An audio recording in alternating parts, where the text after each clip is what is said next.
Sí.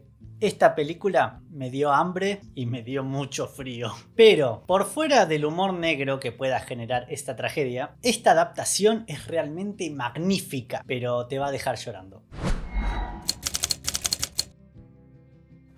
No es un remake de Viven, aquella película de 1993 dirigida por Frank Marshall y que está basada en el libro del mismo nombre, sino que esta es una adaptación de otro libro, titulado como esta película, La Sociedad de la Nieve. Ambos libros hablan de la misma tragedia, obviamente. Lo primero que voy a resaltar de esta adaptación es al director, J.A. Bayona, o Bayona, de origen español y que ya hizo una increíble película que es El Orfanato y que de hecho es mi película de terror favorita, y que también dirigió la segunda parte de Jurassic World, que a mí no me gustó para nada. Bayona, perdón a los españoles, digo Bayona, pero puede ser Bayona, hace un trabajo espectacular con la narración, la puesta en escena y el ritmo que le da a las transiciones de una a otra. Tiene una calidad increíble para dirigir actores y para mostrarnos a nosotros las partes más crudas que un actor puede sacarle a su personaje. De hecho, todo el elenco es increíble. Han elegido a los intérpretes no solamente por su parecido físico con las personas reales que están interpretando, sino también por su nivel. Es verdad que algunos diálogos me parecieron un poco raros como sonaban, porque sentí que estaban intentando escribir un libreto más propio de una película a gran escala de Hollywood y los diálogos parecían querer encaminar a ese lado en vez de un dialecto más natural propio del rioplatense, que es el que compartimos con nuestros hermanos de Uruguay. Y tal vez ahí es donde el director, que es español,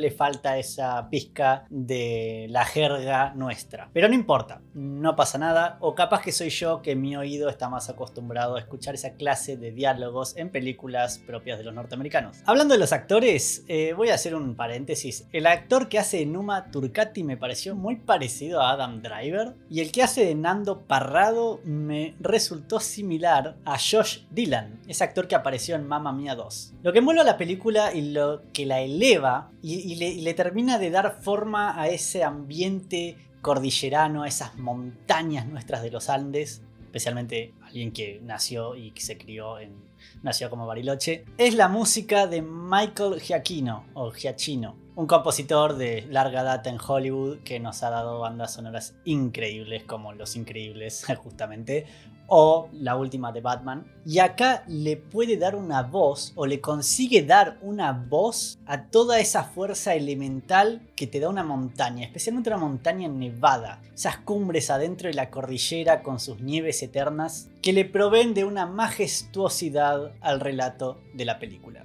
Obviamente hay que mencionar el maquillaje, cómo hicieron para mostrarnos todas las heridas que reciben los personajes, cómo se van descomponiendo en un punto al calor del sol a tan alta altura, sin protector obviamente, cómo se te van secando los labios, cómo se te va achicharrando la piel, cómo fueron quedándose flacos por la falta de comida, cómo se fueron enfermando. Un aplauso para los maquilladores, un aplauso para los decoradores, cómo consiguieron recrear ese avión, ese lugar del accidente, cómo las películas nos vende ese Montevideo de los años 70 y ese Chile de los años 70, con los uniformes, las ropas, los peinados, los estilos, adaptan perfectamente las fotografías reales y las recrean. Es todo sobre la verosimilitud de la historia y de los personajes y de la época y también de la precisión histórica que quería contar el director. Voy a aprovechar este segmento rápidamente para pedir a todos aquellos que aún no están suscritos que por favor, si se quieren suscribir y les gustan los videos del canal, estamos intentando llegar a la meta de 5.000 suscriptores para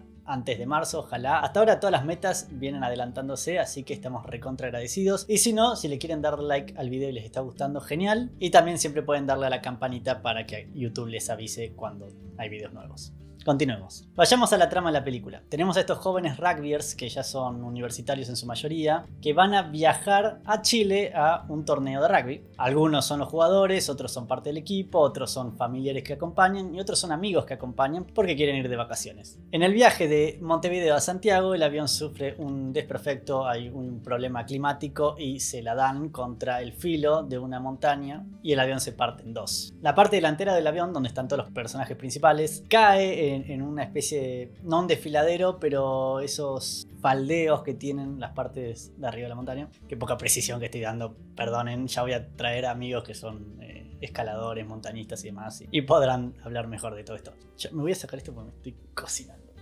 Bueno, en fin, se estrella el avión, muere una parte de los que estaban en esa parte delantera del avión, los que estaban en la parte de atrás murieron todos. Todo esto no son spoilers, creo que todos conocemos la tragedia y los que no la conocen por las noticias la conocen por la película de Viven y los que no habrán visto esta película. Cuestión que ahora los personajes se van a encontrar en una situación crítica y nosotros nos vamos a encontrar con ellos en este escenario de sufrimiento, en la desolación en la cumbre de la montaña donde no hay nada. Allá donde miren, arriba, abajo, en el horizonte no hay nada, no hay rastros de civilización. Son un grupo de Robinsones perdidos en una isla en la cordillera, una isla metafórica. Es similar, de hecho, al típico relato de Oesterheld, por ejemplo, con el Eternauta, con su grupo también de héroes que se ven abandonados por una sociedad y una civilización y tienen que buscar la forma de sobrevivir. Al menos la primera parte del Eternauta. Estos héroes no están preparados para semejante aventura, pero tienen que resolver con lo que hay, con los pocos recursos que les quedaron, sean las valijas con su contenido, la poca comida, los restos del avión, su sentido común, su unión como equipo, poner en práctica esos valores históricos que siempre ha enseñado el rugby, que al principio se ven representados por la autoridad del capitán del equipo que baja línea a todos los demás. Hay que actuar rápido o van a morir. Y de hecho hay varias situaciones y con cada situación el grupo de héroes va a cambiar y va a tener que mutar.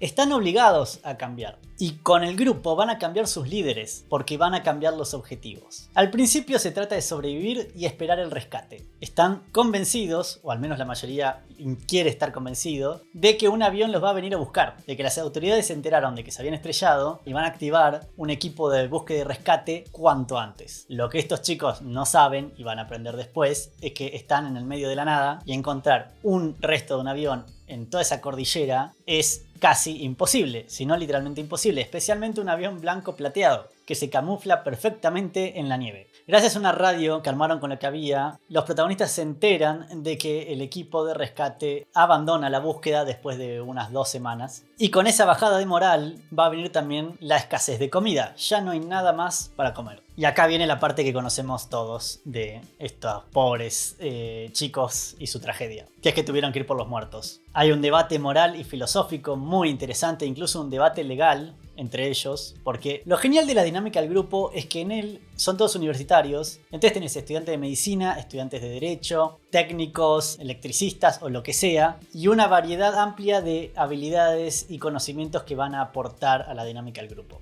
Una vez que saben que el equipo de rescate no va a ir a buscarlos, se dan cuenta de que están completamente solos. Pero no quieren morir, no se quieren rendir. Al cambiar esa situación y entrar a la fase de supervivencia a todo costo, es que también cambian los liderazgos. El capitán, que aún siendo respetado, se niega a comerse a sus amigos, debe dejar su autoridad de lado para que otros tomen la posta. El grupo tiene que prevalecer. Cuando esa situación, ese escenario se ve comprometido por las avalanchas normales que se dan en esas clases de montaña, con esas clases de tormentas, y muere otra parte del grupo y otra vez vuelven a la casilla número 1, es que cambia de nuevo el status quo. Ahora ya no se pueden quedar más en la montaña. Por más que esté llegando el deshielo, ya no tienen más los recursos para seguir sobreviviendo en esas condiciones. Tienen que ser ellos los que vayan a buscar la ayuda. No pueden seguir esperando a que vayan a buscarlos. No los van a rescatar y no se pueden quedar en la montaña. Lo único que les queda por hacer es rescatarse a ellos mismos. Y otra vez cambian los líderes. Está tan bien construida la sucesión de acontecimientos, la sucesión de obstáculos, de problemas a resolver, tan bien fundamentado el padecimiento de estos chicos, su dolor y su trauma, que al final cuando son rescatados es imposible no sufrir con ellos y no llorar con ellos. La película consigue transmitir perfectamente el desahogo de haber vencido a la muerte contra todas las posibilidades. Aún así no concuerdo con el título de esta película, que a su vez es el mismo título del libro en el que se basa, porque estos chicos no eran socios, eran hermanos, y debería ser la hermandad de la nieve. Les agradezco a todos por haber visto el video, y les agradezco a todos los que no les gustó el video y aún así se quedaron hasta el final. Dejé esta parte para lo último, para no molestar a la review, y los que se hayan quedado ahora ahora pueden saberlo, nos convertimos en socios de YouTube. ¡Yay! Y con ello llegan los miembros del canal. Los miembros del canal son suscriptores que les gusta tanto lo que hacemos que deciden unirse y comprar una membresía. En este caso hay dos tipos de membresía. En el canal hay un video al respecto en el que van a poder saber qué beneficios tendrían si se quieren sumar como miembros o no. No hay ninguna obligación, es para aquellos que quieran hacerlo, que les gustaría hacerlo y que tengan los recursos para hacerlo. A nosotros nos ayudaría un montón para seguir haciendo más videos y de mejor calidad para seguir reinvirtiendo en ustedes. Con esto les recomiendo el último video del canal, que es sobre la vida íntima de Elvis Presley, si les gustan esa clase de cotilleos, y nos estaremos viendo la próxima semana.